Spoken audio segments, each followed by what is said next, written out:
सबसे पहले आपको बराह रास्त ले चलते हैं। Chairman Peoples Party Bilawal Bhutto Zardari Lala Musa में प्रेस कॉन्फ्रेंस कर रहे हैं। लॉकडाउन का मुखालफत करता था, आज उसको कोरोना का ख्याल आ चुका है। मेरे पाकिस्तान पीपल्स पार्टी के कारकुन, पाकिस्तान पीपल्स पार्टी के ओहदेदार को हरासा किया जा रहा है, उनके घरों पे रेड्स किए जा रहे हैं, FIR काटे जा रहे हैं। गुजरांवाला का हमारा जो सिटी प्रेसिडेंट है, दार साहब है, उसके घर पे हमला हुआ। एजाज समा साहब डिस्ट्रिक्ट प्रेसिडेंट गुजरांवाला पे भी FIR काटा गया। हमारा आसिफ भागत साहब का मंदी भावडीन का डिस्ट्रिक्ट प्रेसिडेंट है, उसका घर का, उसका तो पूरा गांव का घेराव किया गया। ये आपको ज़रा एक अंदाज़ा आप इससे कर सकते हो कि वो जो वज़ीर आज़म कहता था, उसने अपना पहला स्पीच में कहा था कि एहतजाज करना चाहते हो, धरना देने चाहते हो, हम आपको कंटेनर देंगे, हम आपको खाना देंगे। उसने तो हमारे रास्ते में कंटेनर्स रख लिए हैं। मगर कान खोल के सुन ले खान साहब, आप भूख पे FIR नहीं काट सकते, आप बेरोजगारी को कैद नहीं कर सकते, आप अवाम के नाराज़गी को, अवाम के जज्बात को नहीं कैद कर सकते। और इंशाअल्लाह ताला आज रात गुजरांवाला में पाकिस्तान के अवाम का समंदर आपको जवाब देगा कि वक्त आ चुका है इस कठपुतली को, इस सिलेक्टेड को, इस नालायक को, जिसने हमारा अवाम का जीना हराम कर दिया, जिसने हमारा किसान का जीना हराम कर दिया, जिसने हमारा मजदूर और नौजवान का जीना हराम कर दिया, उसका जाने के वक्त आ चुका है। हम पूरे पाकिस्तान के अवाम को दावत देते हैं कि आप पाकिस्तान डेमोक्रेटिक मूवमेंट का हिस्सा बने। और ये जो मजाक पाकिस्तान के साथ 70 साल से चल रहा है, जो जमहूरियत को नहीं चलने देते, जो अवाम की ताकत को नहीं मानते, आप पाकिस्तान डेमोक्रेटिक मूवमेंट का हिस्सा बन के इस सवाल का जवाब, आखिरी जवाब दे दे कि पाकिस्तान जमहूरियत बनेगा, पाकिस्तान के अवाम गुलाम नहीं, आज़ाद शहरियों है, उनके हक है, उनके हकूक है, उनके आपको उनके जो मैंडेट होता है, जो उनका आवाज है, जो उनका ताकत है, आपको मानना पड़ेगा।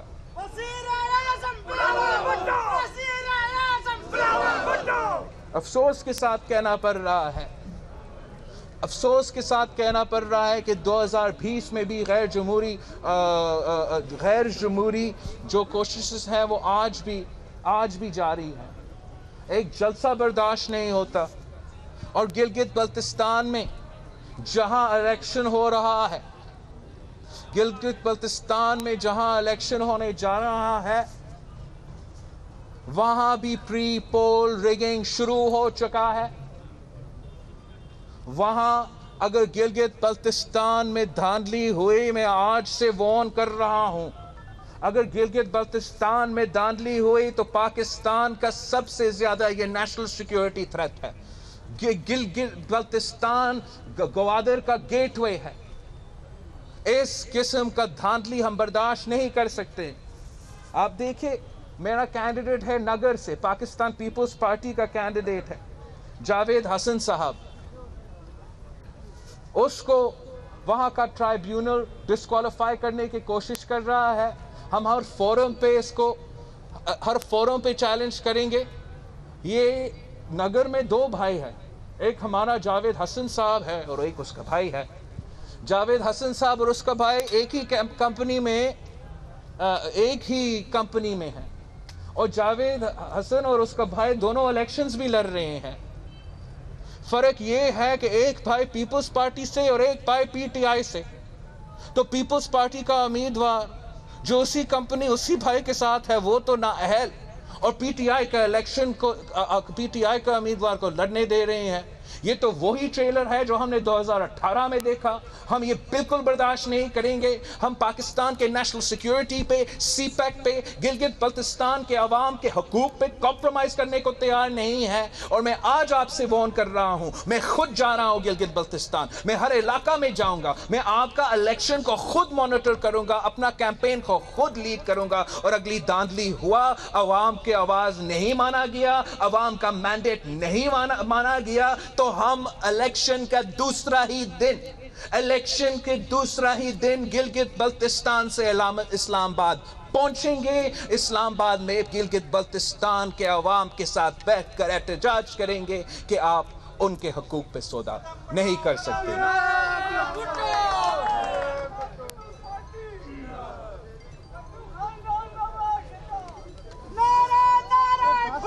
प्रेस कॉन्फ्रेंसेस में नारे नहीं लगाते। रुको, बात कर रहे। साथियों, आपने पाकिस्तान पीपल्स पार्टी को ये जदोजहद लड़ते हुए जमहूरियत के लिए, इंसाफ के लिए, साफ और शफाफ इलेक्शंस के लिए, अवाम के हकूक़ के लिए जदोजहद हम 3 नस्लों से लड़ रहे हैं। 3 नस्लों से लड़ रहे हैं। हमने अपने क़यादत से लेकर कारकुन तक की कुर्बानी दे चुके हैं। अब हमने ये फैसला कर लिया है कि कुर्बानी हमने काफ़ी दिया है। अब आपको हमारा खून के साथ इंसाफ करना पड़ेगा और जमहूरियत को बहाल करना पड़ेगा। कोई और तरीका नहीं है इस मुल्क के अवाम का मसाइल हल करने के लिए। आपका शुक्रिया। ये बताइए, पाकिस्तान की एक तारीख है, हमने तो जमहूरी हुकूमतों की या मुख्तलिफ हुकूमतों के खिलाफ भी तहरीक चली। आखिरी मार्शल लॉ लगा जब मोहतरमा बेनज़ीर भुट्टो और दीगर इत्तेहादी नवाज शरीफ के खिलाफ GDA और पाई इत्तेहाद बनाकर तहरीक चला रहे थे, नतीजे में मार्शल लॉ लग गया। अब भी ये सिग्नलिंग हो रही है कि कोई तीसरी कुव्वत आएगी। कैसे यकीनी बनाएंगे कि मुल्क में मार्शल लॉ ना लगे, सिस्टम डीरेल ना हो, और जो आप चाहते हैं कि आपको इंसाफ भी मिल जाए और नए इंतखाबात भी हो, ये कैसे मुमकिन बनाएंगे? चेयरमैन, इसी में एक जिम्मी ले लें। एक सवाल अगर मैं ले सकता तो बेहतर होगा। इमदाद सुमरू साहब, आप जानते हो कि पाकिस्तान के अवाम के साथ ये वादा किया गया था कायदे आज़म मोहम्मद अली जिन्ना की तरफ से कि पाकिस्तान एक जमहूरी रियासत होगा, पाकिस्तान के अवाम आज़ाद होंगे, उनके आइनी हकूक़ होंगे, और उनका वादा जो कायदे आज़म का वादा था, हम आज तक उस वादा को पूरा नहीं कर सका। जब शहीद जुल्फ़िकार अली भुट्टो ने हमें ये 1973 का कॉन्स्टिट्यूशन दिया, अवाम को आवाज़ दिया, मेहनत कश को हुकूक दिया, उसको शहीद कर दिया गया। शहीद मोहतरमा बेनज़ीर भुट्टो ने अवाम की आवाज़ बनी, पार्टी की परचम बुलंद की, जमहूरियत की जदोजहद लड़ी और उसको शहीद कर दिया गया। पाकिस्तान पीपल्स पार्टी जानती है कि इस जमहूरियत की जदोजहद में कीमत बहुत भारी है, और हमारा पूरा कोशिश होगा कि इस मुल्क को, मेरे नौजवान कारकुनों को उस आमिराना दौर को फिर से नहीं देखना पड़ा। और हम कभी नहीं देखना चाहते हैं कि जो ज़िया उल हक के वक्त में होता था वो फिर से हो जाए। मगर साथ साथ हम ये बिल्कुल बर्दाश्त नहीं करेंगे कि एक सेलेक्टेड के नाम पे, एक कठपुतली के नाम पे एक जाली जमहूरियत चलाया जाएगा। हम समझेंगे कि ये हमारे कारकुनों के साथ, जिन्होंने कोरे खाए हैं, जिन्होंने जानें दी हैं, उनके खून के साथ नाइंसाफ़ी होगा कि हम इस कठपुतली, नालायक, नाअहल सेलेक्टेड हुकूमत को जमहूरी माने।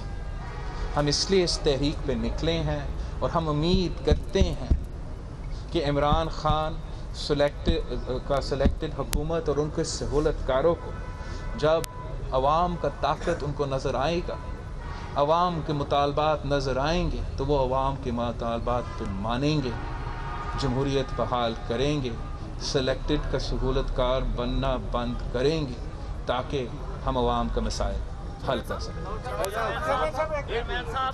लाला मूसा में लाला मूसा की जानब से प्रेस क्लब की तरफ से वेलकम करते हैं, खुशामदीद कहते हैं। थैंक यू भाई। मियां साहब ने जो APC के पहले इजलास में जो तकरीर की थी कि हम इमरान को लाने वालों के खिलाफ हम लड़ेंगे, आप इस बयानिए से मुत्तफिक हैं? दूसरा, क्या कौमी असम्बली का और सेनेट में इजलास भी उन्होंने रख लिया, वो कोई कानून पास कर सकते हैं? तो इसके बारे में आप बताएं। जो कौमी असम्बली और सेनेट के इजलास आज बुलाया गया है, ये फिर से एक मजाक हो चुका है। हमारा पार्लियामान को जो सबसे बड़ा फोरम है जहां आवाम का मसाइल हल होना है, वहां उनको उस इदारा को इज़्ज़त नहीं दिया जा रहा है।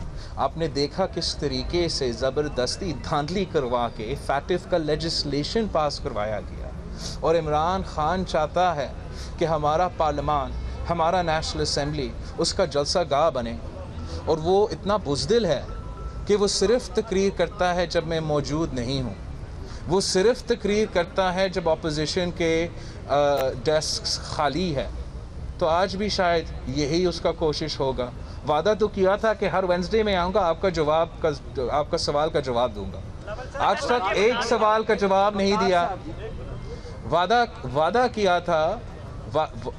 किया था कि ये जमहूरी तरीके से चलेगा। आज तक एक इसने जमहूरी रवायत कायम नहीं रखा है। और स्पीकर साहब को, इमरान खान को इस हमारा जो पार्लियामान है इसको जलसा गाह में इस्तेमाल करने को इजाज़त नहीं देना चाहिए, जबकि हमारा पार्लियामान का सेशन 19 अक्टूबर पे वैसे ही बुलाया जा रहा है। अगर वो ख़ुसूसी तौर पे इमरान खान के लिए 16 पे हमारा नेशनल असम्बली सेशन इसलिए बुलाएगा ताकि वो जलसा का तकरीर कर सके, तो वो अपना कुर्सी का, अपना ओहदा का भी तौहीन करता है। तो इस पे हम मज़ाहमत भी करते हैं। जहाँ तक इमरान खान के लाने वालों के ख़िलाफ़ जो जदोजहद हमने लड़ना है, हमने हमेशा, आज से नहीं, कल से नहीं, पिछले 5 साल से नहीं, हमारे पार्टी की बुनियाद से ले के आज तक हमारा यही जदोजहद है, यही हमारा कोशिश रहा है कि इस मुल्क में साफ़ और शफाफ इलेक्शंस हो, कि इस मुल्क में हर इदारे अपना ही काम करे, कि हमारा फ़ौज को पोलिंग स्टेशंस के बजाय हमारा बॉर्डर्स पे होना चाहिए, हमारा चीफ जस्टिस और जजेस को डैम्स बनाने के बजाय हमारा आवाम को इंसाफ दिलवाना चाहिए, और हमारे सियासतदानों को अपने आप को, अपने इदारों को मजाक बनाने के बजाय हमारे आवाम का मसाइल हल करना चाहिए। ये हमारा मौका है।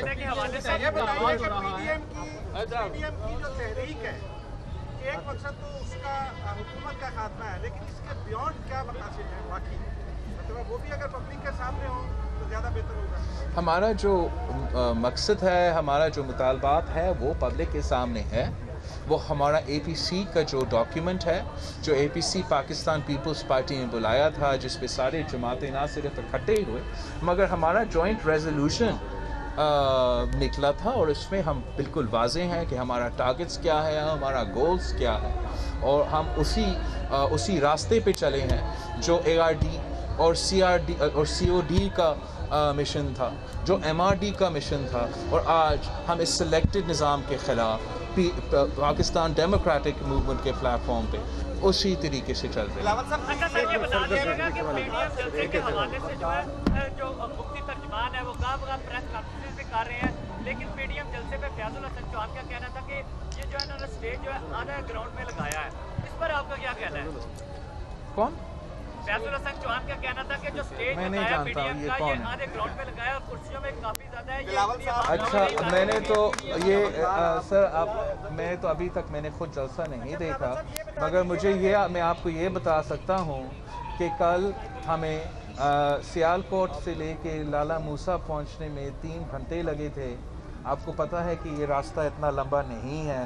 मरियम शरीफ साहिबा भी लाहौर से निकल रही है, मौलाना फजल रहमान साहब भी अपना काफ़िला का क़यादत कर रहा है। मैंने सुना था कि कल रात से हमारा जलसागाह तो भर गया है, लेकिन इंशाअल्लाह ताला पूरा पाकिस्तान को नज़र आएगा कि पूरा पाकिस्तान एक तरफ है, पूरे पाकिस्तान के नुमाइंदे गुजरेवाले में हैं, और एक आदमी एक तरफ इस्लामाबाद में बैठा है। फैसला आवाम को करना पड़ेगा, आवाम को करना पड़ेगा कि उनके मसाइल कौन हल कर सकते हैं। साहब, जब भी कोई तनाज़ा पैदा होता है तो उसका हल बातचीत के जरिए होता है। अपोजिशन में किस पार्टी को ये मैंडेट हासिल है कि कोई ऐसी नौबत जब आएगी तो वो बातचीत करेगी? हमने उसी नौबत का या ऐसे कोई कॉन्वर्सेशन नहीं हुआ है। But I do agree with you कि हम जमहूरी लोग हैं, हमारे पास कोई बंदूक नहीं है। तो जहाँ एहतजाज, जहाँ धरना, जहाँ पार्लियामान में जो हमारा प्रोसीजर्स, वो सारे के सारे हमारा जमहूरी टूल किट के टूल्स है। तो डायलॉग भी जमहूरियत की और जमहूरी टूल किट की एक टूल है जो जमहूरी पार्टीज अपनाते हैं। बिलावल साहब, ये डायलॉग उन इदारों से होगा जो अपने दायरा कार से बाहर निकल गए हैं, या वो जिनको आप सिलेक्टेड कहते हैं? अस्सलाम वालेकुम, कैसे हो आप? सब खैरियत से हो? आप इधर आए हो? अभी मैंने आपको देखे हैं। देखो, पाकिस्तान पीपल्स पार्टी का तो मौक़िफ़ ये हमेशा से रहा है। हम पार्लियामान का एहतराम करते हैं। हम इसका सोच ही नहीं सकते कि हम पार्लियामान को घर भेजें। हम चाहते हैं कि सारे के सारे जमहूरी तरीके अपनाया जाए। हम अपना एहतजाज का तरीका अपनाया जाए। हम अपने नो कॉन्फिडेंस के जो जमहूरी टूल्स, आइनी लीगल टूल्स अवेलेबल है, चाहे वो पंजाब के असम्बली में हो या नेशनल असम्बली में हो या स्पीकर साहब के ख़िलाफ़ हो या वज़ीर आज़म के ख़िलाफ़ हो, वो सारे अपनाया जाए, वो सारे एग्जॉस्ट किया जाए। फिर हम इस किस्म के, अगर हम नाकाम तब भी रहे, फिर हम इस किस्म के एक्सट्रीम पोजीशंस पे भी मजबूर होकर सोच सकते हैं। आवाज़ हो रहा है पीडीएम की तहरीक का, तो ये बताइएगा कि आज हम भी इस्लामाबाद से आए हैं। इस्लामाबाद से लेके लाला मूसा तक रास्ते में सिर्फ एक जगह पर हमने पीपल्स पार्टी का कैंप देखा और एक जगह पर हमने नून लीग का कैंप देखा। कोई कैंप नहीं था, कोई बैनर्स हमने नहीं देखे। ऐसी तहरीकों में अमूमन बैनर्स। मैं आपको बस आपका बहुत शुक्रिया। मैं को एडवाइस दूंगा आपको कि प्रॉपर इन्वेस्टिगेट करने के लिए या कवर करने के लिए एक दिन से पहले ज़रूर पहुंचा जाए, और फिर आपको नज़र आता कि ना सिर्फ पीपल्स पार्टी के कारकुन मगर नून लीग के कारकुन पूरा पंजाब में बैनर्स, पोस्टर्स, फ्लैग्स, कैंप्स तो लगाते रहे, लेकिन उनके पीछे पीछे वो गैर सियासी पंजाब की पुलिस, जिनके 6 IGs तब्दील हो चुके हैं, वो उनके पीछे पीछे इमरान का टाइगर फोर्स बन के FIRs काट रहे हैं, बंद कर रहे हैं। लेकिन आपको नज़र आएगा, आपको गुजरांवाला में नज़र आएगा, अब रास्ते में नज़र आएगा कि पाकिस्तान के अवाम कहाँ खड़े हैं और इमरान खान कहाँ खड़ा है। एक मिनट इस तरह